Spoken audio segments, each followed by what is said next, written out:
ang Panginoon tapat kailanman.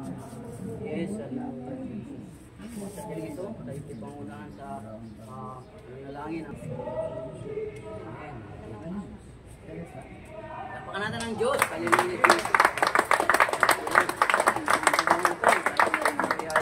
Nakakaupo na. At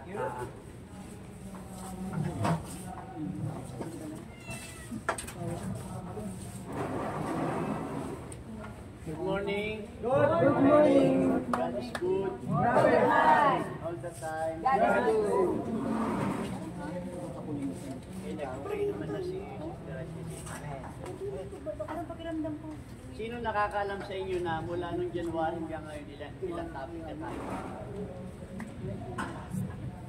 Bigyan natin ang cellphone at jacket. Pang-10. Na natin, simula nung nakaraang January ay loyalty, honesty, trustworthy, responsive, attitude, mentoring, motivator, influencer, good communicator, management, self-reliance, accountability, discipline. 13. Pang-14 ngayon. Ang topic natin ngayon ay pinamagatan natin itong submission and obedience. Pakiulit nga. Anong ibig sabihin yan?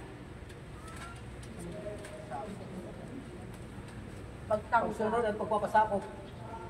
Pasakop, patanggal. Pagpapasakop at pagsunod. Submission and obedience. Mahalagang maintindihan natin yung aral na ito. At hindi naman natin tinatakot ang sino man. Na sinabi nga natin na kung sino lamang sa atin dito ang handang magpasakop, ang siya lang naman namin sasakupin. Yung ayaw magpasakop, ay di namin sasakupin. Yung hindi talaga kayang magpasakop sa amin at sumunod, nakakalungkot man gamitin yung salita, umalis na lang kayo.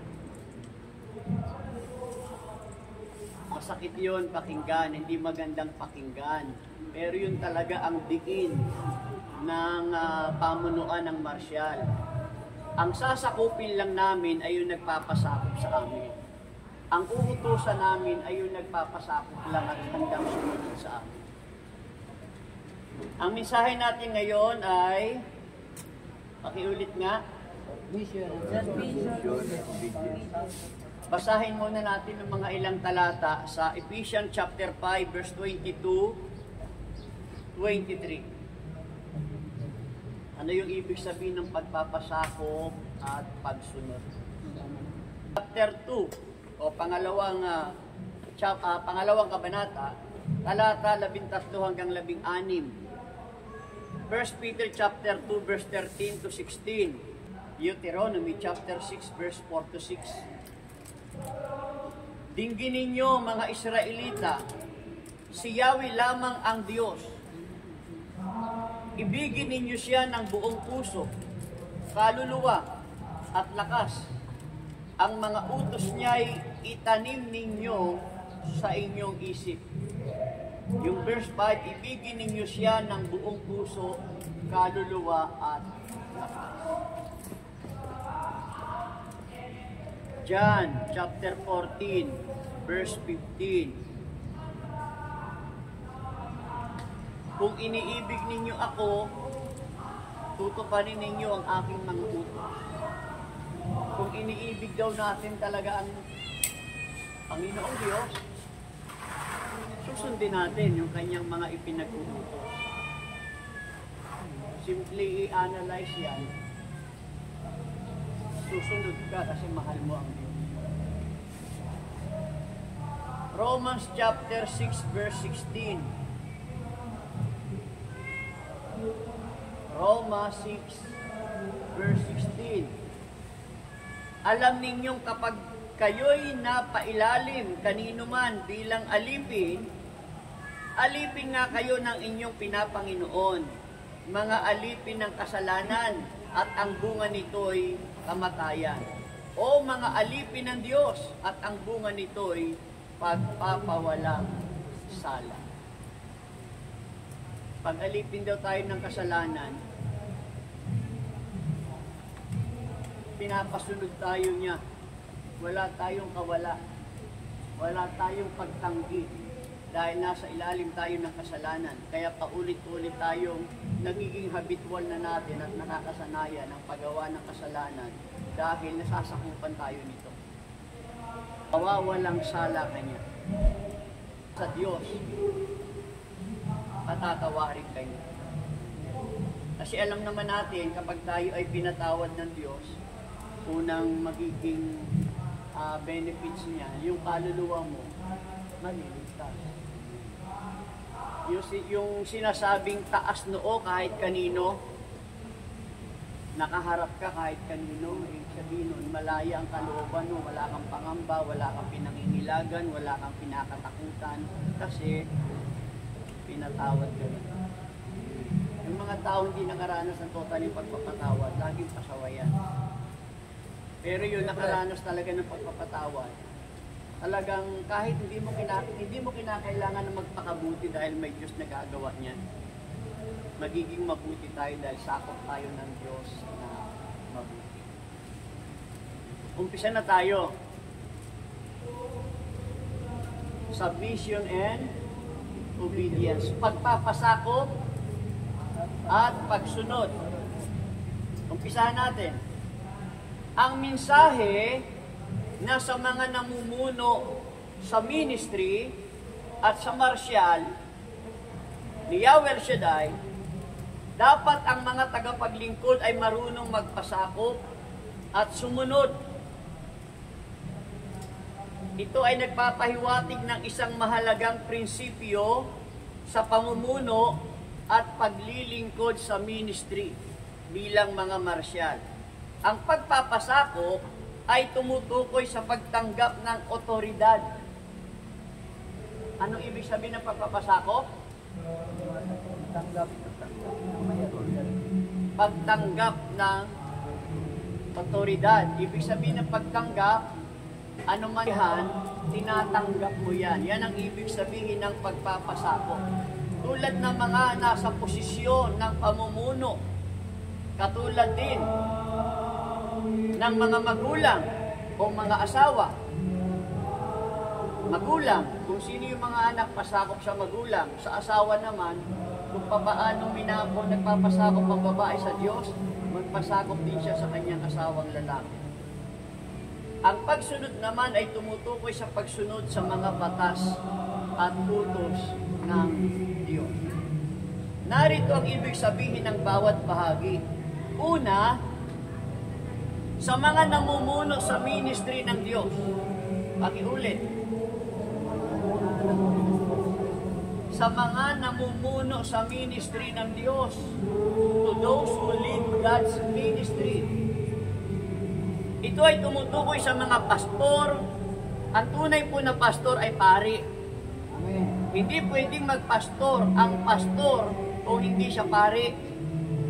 Dahil ang pari ang binigyan ng authority hawakan ng bawat area ng simbahan.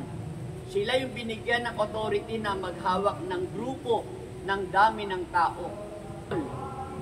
Yung nagpapastol ng mga hayop, yun ang pastor. At sa atin, ang tunay na pastor ay pari. Pari ang mayroong karapatan na maging pastor. Dahil siya ay nangangalaga sa mga tupa. Ano pa? Sino pa sila?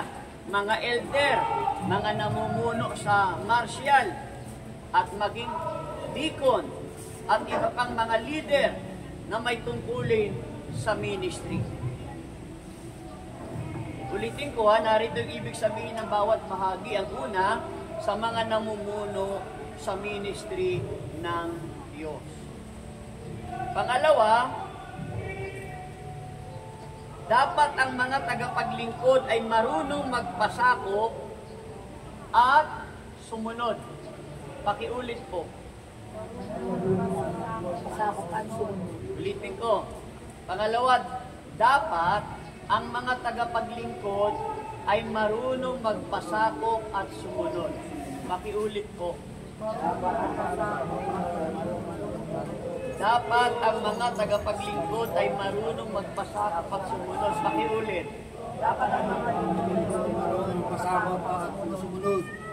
Yon, servant must know how to submit and obey. Ang talatang ito ay nagpapahiwatig na ang mga namumuno ay dapat maging halimbawa ng pagsunod. Kaya nga kami ay nagpapakita sa inyo kasi nga nasa kalagayan kaming leader. To be a good leader is to be a good follower first. Kung talaga daw ay kami ang leader, kami lagi ang nagpapakita ng halimbawa ng pagsunod. Dapat silang magpasakop sa otoridad ng Diyos at sa mga itinuturo ng simbahan. Dapat din silang magpakita ng pagiging masunurin sa kanilang mga tungkulin at sa patnubay ng kanilang ministry. Yon. Itong pangalawa na ito, sakop at sumunod. Kanino? Sa mga leader.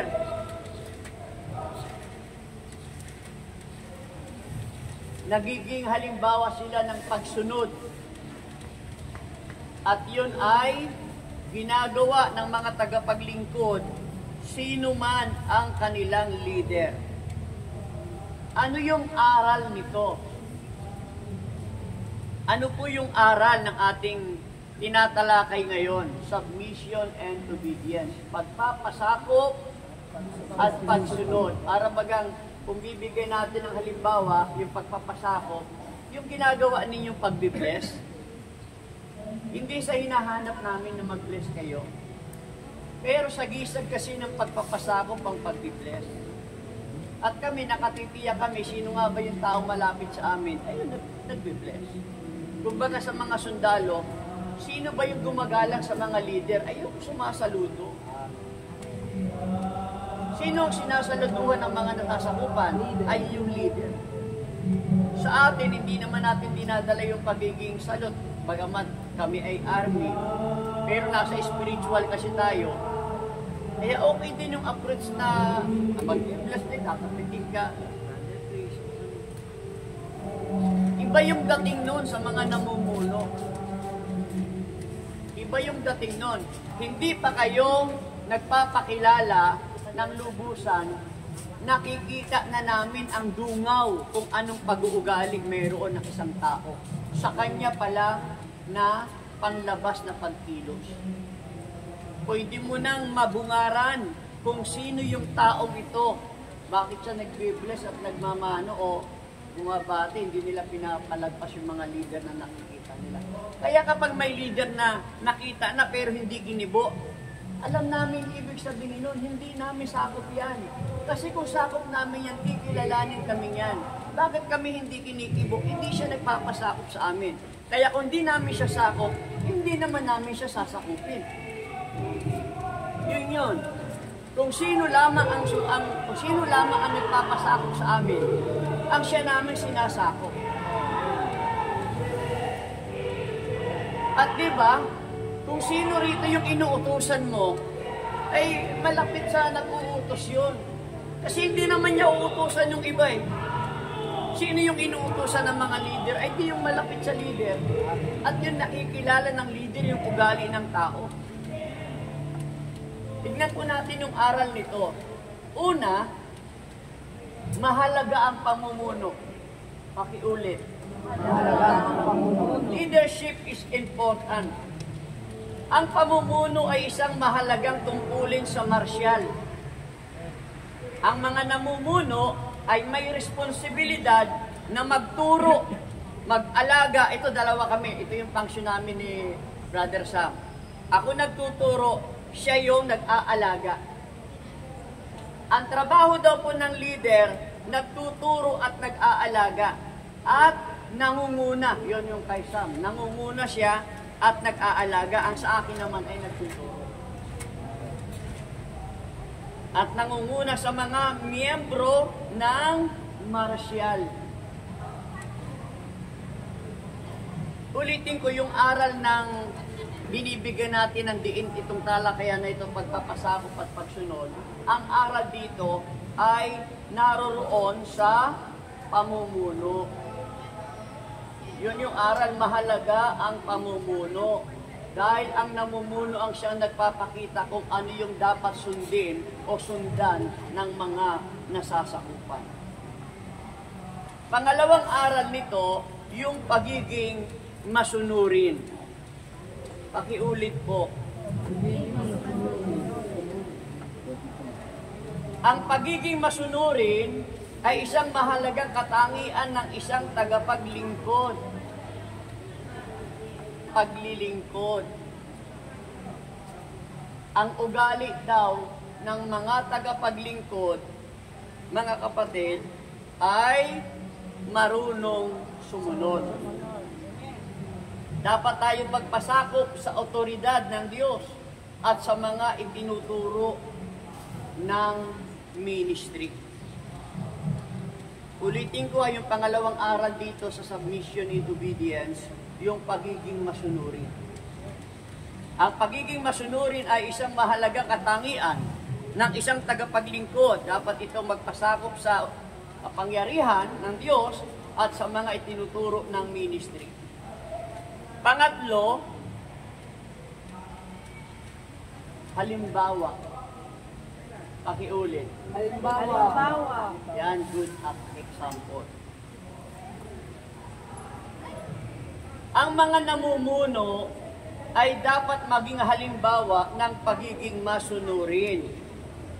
Dapat silang magpakita ng pagiging matapat, mapagpakumbaba, at handang maglingkod sa ministry bilang mga marsyal. Kaya alam nyo, napakabigat talaga ng responsibilidad namin. Sa totoo lang, ang hirap talaga nito kasi kung gusto namin gumawa ng kabalbalan at pagkakamali, nasusupil kasi nilagay kami sa leader Kaya napakahirap kung ang leader ay nagmumura. Kung nagmumura, ang ginagawa daw na mali ng leader at paulit-ulit na ginagawang mali, nagiging tama ito sa nakikinig. Yung mali na paulit-ulit na nagagawa ay nagiging mukhang tama. Ulitin ko, kami mga leader, dapat silang magpakita ng pagiging matapat, mapagpakumbaba, at handang maglingkod bilang mga marsyal sa ministry. Kaya ang sabi ko nga po, ito tandaan natin pag hindi nyo ito nagawa, masakit mang marinig nyo to, umalis na kayo kapag hindi nyo to kaya.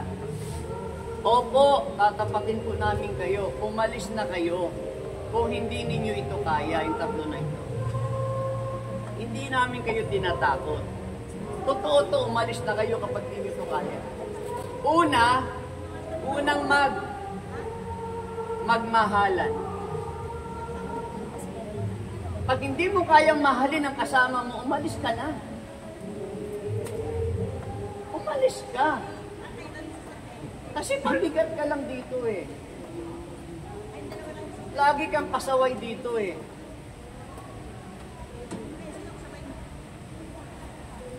Kung hindi mo kayang magmahal ng kasama mo dito, umalis ka na. Hindi namin kailangan ang paliwanag nyo. Kung sino kayo at kung ano yung mga dala-dala ng kalooban ninyo bago pa namin kayo hawakan.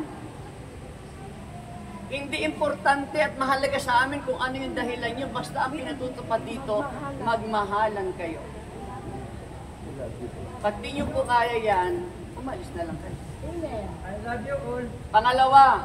Pangalawang magtulungan. Magtulungan tayo dito. Pag hindi nyo kayang tulungan ng isa't isa, umalis na kayo.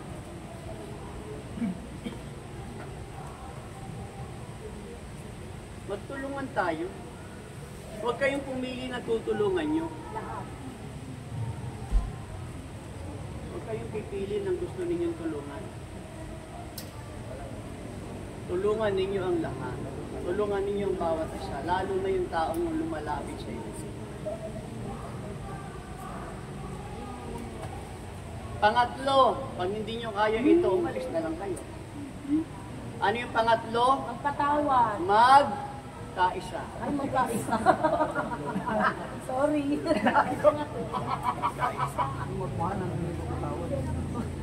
Wala ba magpatawad? Hindi mo kayang mahalin ang isa kung hindi mo siya pinatawad. Kaya saklaw yan ang una pagmamahal. Dapat mahalin ninyo. Tatlo yung yan sa ating martial yan. Hindi lang namin ito binibigyan ng diin ni Brother Sam, pero ito talaga yung grupo natin. Ang grupo natin ay nagmamahalan, nagtutulungan, at nagkakaisa.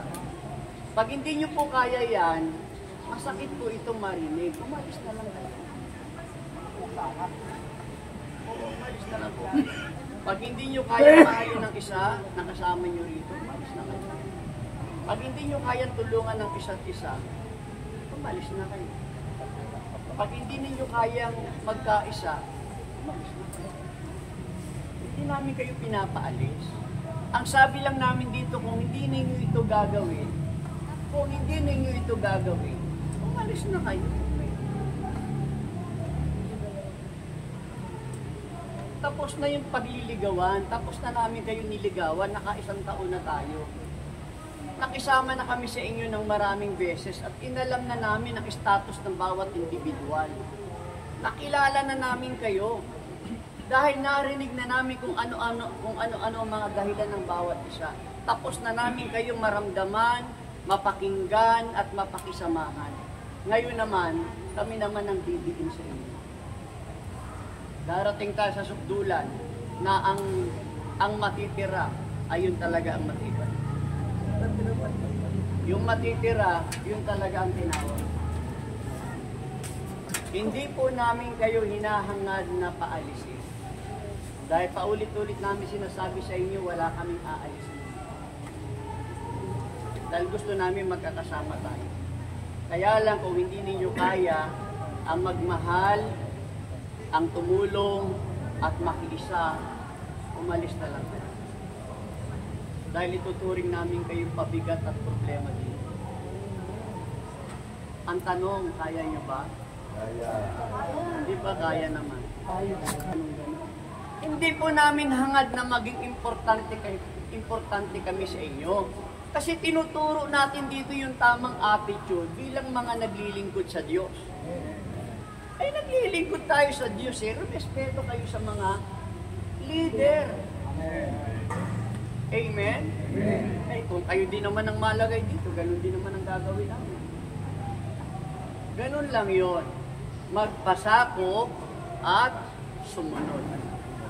Magpasakop at sumunod. Hindi namin...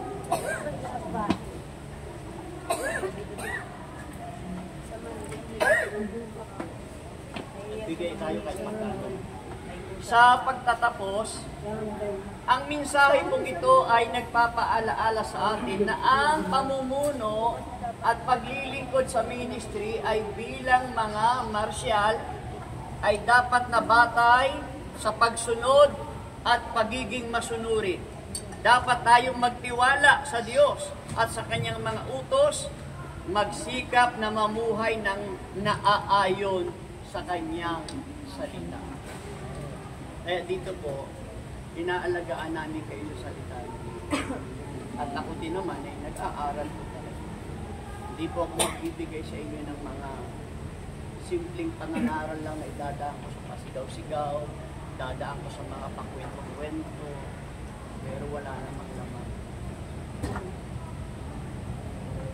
Nagsisikap tayo na mapabuti ang bawat isa sa atin sa patnubay ng salita ng tumayo tayo lahat. Awitin natin, mabuti ang Diyos. Mabuti ang Diyos. Aking ay nagmamahal. Mabuti ang Diyos. Mabuti ang Diyos. Sa aking ay nagmamahal. Banal na Diyos, aming amang nasa langit, Diyos na napakabuti at sa aming lahat ay nagmamahal.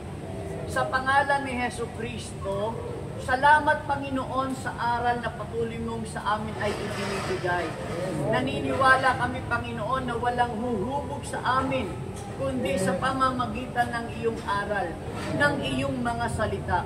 Pagkat naniniwala kami, Panginoon, ang iyong kapangyarihan ay naroroon din sa iyong mga salita.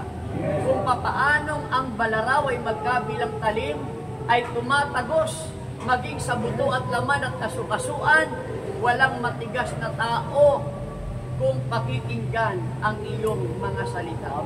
Baguhin mo kami, turuan mo kami, Panginoon, at maging mabuti nawa kaming halimbawa ng mga marsyal na magpapairal at magpapatupad nito sa mga taong aming nasasakupan. I-bless mo, Panginoon, ng bawat pamilya, ng bawat isa, ibigay ang aming pangangailangan, lalo na sa financial araw-araw, gayon din sa pagkain. Ilayo niyo po kami, Panginoon, sa mga sakit at karamdaman. Bigyan niyo po kami ng magandang kalusugan upang mahaba pa ang aming buhay na makapaglingkod sa inyo. I-bless niyo, Panginoon, ang araw na ito. I-bless niyo, Panginoon, ang aming trabaho, ang aming kampanin at tungkulin bilang mga marsyas. At naniniwala kami, Panginoon, ang paglilingkod ng marsyal ay isa lamang paraan, subalit dinadala mo kami sa iyong kalooban. Salamat, Panginoon, sa pangalan ni Jesus, sa ngalan ng Ama, ng Anak at ng Espiritu Santo. Amen.